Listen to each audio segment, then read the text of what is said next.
moo taxoon ñu fal leen. très bien Pape Moussa lan moo war a expliquer ci sa gis-gis parce que Pape Makhtar ñëw na ci tout le processus bi tax les députés de PASTEF voté ces modifications là ensuite ni mu defee le lien ak les sorties du président de la République notamment les avant-projets là ñu génne teg mbedd mi mais lan nga yaakaar ne moo tax les députés de PASTEF xaaruñu le président ci boppam jël initiative bu ces réformes là. voilà Moustapha am na li ci honorable Babacar wax notamment protocole additionnel bu CEDEAO. oui benn qui bëggul ñu modifier sans mu am consensus de la classe politique parce que il faut rappeler que même à 2 jours des élections on peut modifier si on a consensus de la classe politique. mais sauf que Sénégal moom du ñu am consensus. c'est ça c'est-à-dire lan mooy consensus déjà. Oui, parce que boobu ba léegi surtout à l'Assemblée nationale moo bi revenir na lu bare consensus mais ñan ñooy consensus ak ñan ñooy dialogue. parce que man dama foog ne dañoo bëgg a def entre parenthèses dialogue bi am entre le candidat et le peuple. parce que pour man boobu dialogue la. le candidat day wër 21 jours. oui di wax ak sénégalais yi. oui samedi ñu noppi dimanche sénégalais yi wax delloo ko. dialogue de grandeur nature te askan bi moom mooy choisir un projet de société ne projet boobu na dox. léegi projet boobu nag bu naree dox à chaque acte nga ne nañu woote waat mais ça sera compliqué kon donc pourquoi. Sénégalais yi jëloon projet boobu voté ko mais pour ñu exécuter la ko. boo demaatee nag surtout ngay woowaat ay classes politiques qui avaient d'autres projets de société que les Sénégalais ont rejeté parce que comme dit André Gide le choix c'est le rejet de ce que l'on ne choisit pas. choisir alors c'est éliminer. c'est éliminer exactement léegi nag lan moo waral ñu ne nekk nañ ci projet de code projet bi gis nañ ko enfin man moom gis naa projet bi. xool naa ko bi. Les députés de PASTEF intenté dafay dugalee une proposition. xool naa ko aussi. mais les deux am nañ différence. bokkuñu léegi nag li leen wuutale moom moo nekkoon daanaka débat bi parce que dégg na ñu bëri ñuy wax way loi bi c'est personnel kii moo ko tax a jóg kële moo ko tax a jóg dañuy fàtte sax que ni le 5 août 2023 ñoom ñii nii. modifié nañ L28 pour Khalifa bokk. 5 août 2023. oui. c'est le dialogue de 2023 oui. oui pour Khalifa. parce que boo xoolee non pour Khalifa c'est pour tout candidat qui est dans cette situation. daf na rek y compris Khalifa. très bien la modification y compris Sonko. la modification à l'époque dañ ne woon nul ne peut interdire l'inscription sur le fichier électoral des personnes qui frappées d'une incapacité électorale.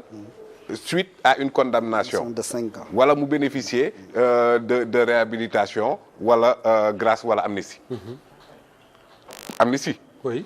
Et pourtant malgré cet article 28 Ousmane Sonko a été écarté des joutes électorales. Alors. parce qu'il y a la L57. Macky Sall L57 la éliminé ñëpp. voilà parce qu'il y a L57. mooy bi ñu wax ne citoyen électeur te loolu dañuy fàtte ne Macky Sall daf koo def en 2018. pour éliminer Khalifa Sall. Karim Wade. et Ousmane Sonko donc kon Macky Sall moom il peut viser il peut créer faire des articles pour éliminer des candidatures. Oui. alors que kenn warul mën a def proposition. kenn waru ko changer pour ñëpp pour ñeneen bokk. c'est là où je ne comprends pas ku mel ni Aïssata Tall par exemple bu ne loi bi daa personnel. que loi bi day dindi ay décisions de justice. moom dafa fàtte ne moom moo ñëwoon défendre une loi d'amnistie qui efface des décisions de justice. alors pourquoi tey ça poserait problème pourquoi 2023 bi ñuy wax mais am na ñu loi yooyu visé woon pour ñu bokk. mën naa bokk rek on s'en rappelle. c'est loolu moom moo andi. kii boobu noonu. mais en tout cas je peux pas leur reprocher ça. d'autant plus que ki leen éliminé moom daf leen viser éliminer leen. oui. c'est clair. donc kon boo ñëwee viser pour réhabiliter pour man. injustice boo réparé y a pas de souci du tout. alors donc kon tey différence bi c'est sur la rétroactivité. oui y a naa pas ci ñëw. voilà sur la rétroactivité donc kon xam nañ ne li député yi def ak projet bi. am na différence te projet boobu noonu oui quand on est à la quête de consensus mais consensus boobu ñan la. ñan ñoo def seen consensus et consensus n'a jamais garanti la stabilité.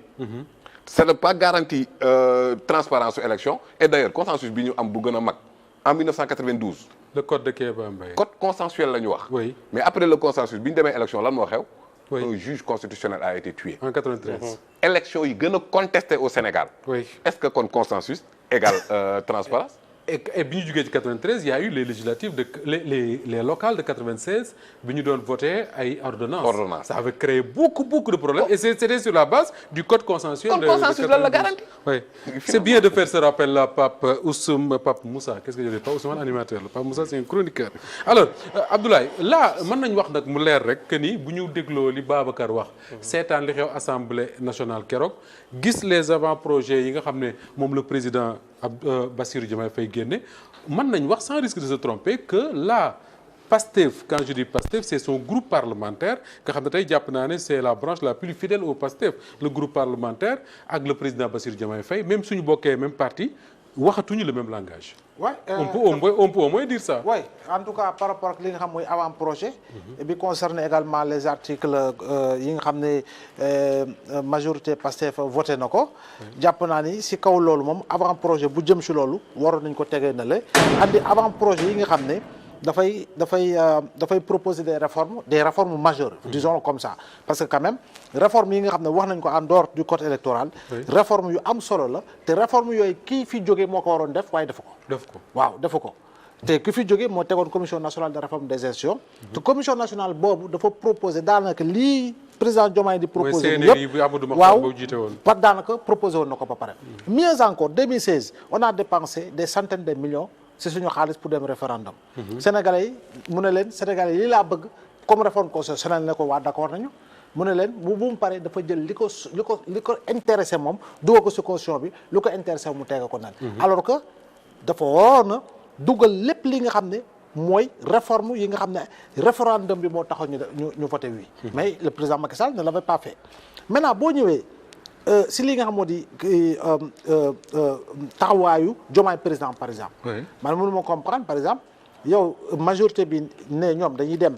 defi li nga xam moo di seen plénière pour modifier les articles bon nga génn ñoom ñu génn après di dénoncer li nga xam ne mooy la tenue de la plénière donc foofu comme ni nga ko waxee nag dafay mel ni en réalité ñoom ils étaient. l'impression que ça donne mooy la majorité parlementaire son opposition c'est Diomaye président.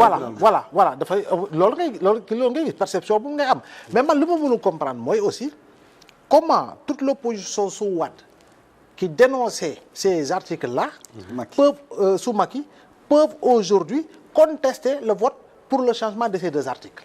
Ça pose problème. nee nañ la méthode wala la méthode. Non, je dis deux articles liberticides qui sont redevenus deux articles au contenu libérateur.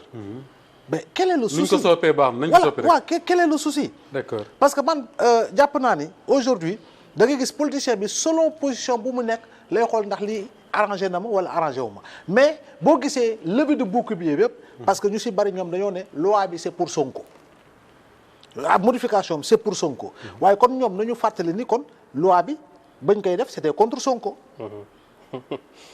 buñ ko fàttalee rek après dafa naa ni daañu mën a wax bu jàppee ni modification bi c'est pour Sonko donc pour yow dañoo war a jàpp également que ni bañ ko fiy tegit c'était pour Sonko. waaw c'était contre Sonko. Logique pour logique. Voilà, logique pour logique. Logique pour logique. Oui. Donc je pense qu'aujourd'hui man je fais part de ceux-là qui disent que oui dialogue mais bu ko jaree je dis bu ko jaree. parce que tamit Sénégal da ngay xool dañuy dem hôtel gars yi ñëw ba pare di xooloo per jëm. oui. yaa ngi koy dégg ci dialogue bi fii. parti yoo xam ne ëpp ñu musa voilà nit. gars yi naan la kii jox na ma passe kii joxuñu ko passe. nga ñëw restauration bi. yaa ngi dégg donc c'est autant de dépenses yoo xam ne taxut chaque fois bu ñuy dem ci yenn élections yi comme présidentielle il y a toujours des violences préélectorales au Sénégal. jël ko il y a toujours eu des violences préélectorales. boo ñëwee ci li nga xam ne mooy jëm ci protocole additionnel bi. mais disons-le comme ça. tey jii nii est-ce que da nga war a xaar ba ñuy yegg ci cappaandaw ga ñuy traîner ñu ne consensus déggoowuñu daañu woote waat dans 2 semaines plénipotentiaires yi nee nañu il faut ministre bi recevoir leen président nangam il faut ñu reporter dans 3 semaines ñu koy def à l'usure yaa ngi dégg ba yegg ci li nga xam ne mooy effectivement modification impossible. parce que dans sauf consensus encore il n'y aura pas de consensus. parce que toujours il y aura ces pratiques politiciennes. malheureusement qui vont revenir sur la table. D'accord alors Babacar Ndiaye est-ce que tey mën nañu jàpp ñun ñëpp que ni cooli mooy